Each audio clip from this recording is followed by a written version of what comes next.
Então, galerinha, vai discutir um pouquinho hoje sobre a questão dos dispositivos venosos na unidade de terapia intensiva. Será que todo paciente que está na terapia intensiva ele tem a necessidade, a obrigatoriedade de fazer uso de dispositivo venoso? Ou será que com a progressão do quadro, com a melhora do estado geral desse paciente, a gente já não pode pensar em desinvadir esse paciente, em remover esse dispositivo venoso ao ponto até dele ficar sem nenhum tipo de acesso venoso, quer seja periférico, quer seja central.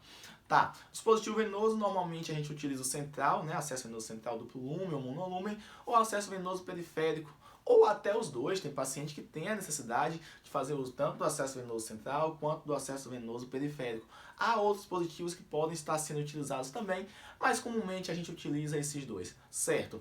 Mas esse paciente que está em uso desse central, desse periférico, lógico, no início, né, o paciente ainda é grave, crítico, então ele precisa sim, né, ser invadido, fazer uso desse tipo de dispositivo, porque às vezes está com droga sedativa, às vezes está entubado, sedado, tem uso de droga vasoativa, tem uso de corticoides, antimicrobianos, antibióticos de modo geral. Então é uma gama de medicações, a gente precisa de um acesso rápido, eficaz, que dará uma resposta rápida em alguma necessidade, né? Então, após a gente perceber que esse paciente está evoluindo bem, está melhorando, está progredindo o quadro, ele já saiu da ventilação mecânica, já foi para um cateto nasal ou até já está em ventilação espontânea, então a gente já pode, né, começar a discutir com a equipe, né, planejar com a equipe, sistematizar a assistência de enfermagem, principalmente, dos próximos passos a serem tomados, a exemplo de remover esse dispositivo venoso, de desinvadir esse paciente, né?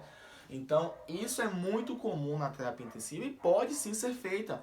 Ainda mais que, se seu paciente está em ventilação espontânea, possivelmente ele já estará sem fazer uso de drogas sedativas, ou os sedativos que ele fazia uso por via venosa foi já convertido para sedativos por via oral, né?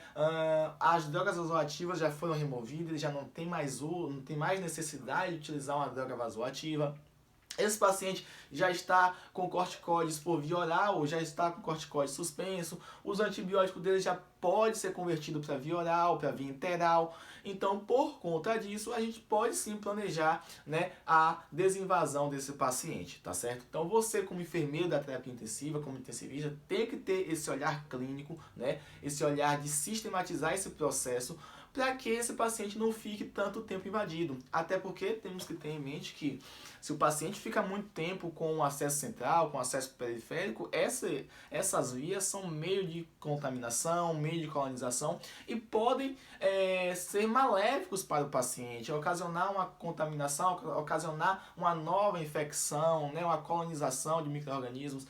E isso aumentar o tempo de internamento do paciente, aumentar a necessidade de uso de outros antibióticos, criar resistência nesse paciente, e é o que a gente menos quer. Então, quando podemos desinvadir o paciente, retirar os dispositivos venosos desse paciente, é fundamental que tomemos essa decisão em equipe, né, em discussão multidisciplinar, para que isso possa ser dado um passo adiante.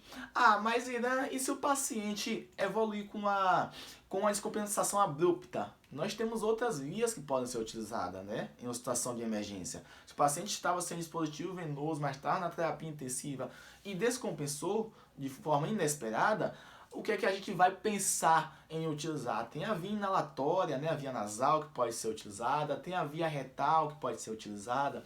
Às vezes esse paciente ainda está sondado, está com a sonda nasointeral, uma nasogástrica. Às vezes até um paciente que faz uso de gastrostomia. Então são vias que a gente pode utilizar, né, na situação de emergência para fazer algumas medicações até se conseguir o acesso periférico, o acesso venoso central, tá bom? Então não há por que ter pânico nesse momento, não há por que ter receio de remover o dispositivo venoso, se há outras vias que a gente pode utilizar de forma tranquila e que até conseguir um acesso central, um acesso periférico, vai ser eficaz e vai ser viável para a gente garantir a assistência ao paciente, tá bom? Então você que é intensivista, sempre tenha esse olhar clínico de planejar, de discutir com a sua equipe se realmente é necessário aquele dispositivo venoso ou ele já pode ficar sem acesso. Isso acontece muito, né? Eu vejo muito também na pediatria, que é onde eu tenho maior vivência, de um paciente passar dias com medicações por via oral, com medicações por via interal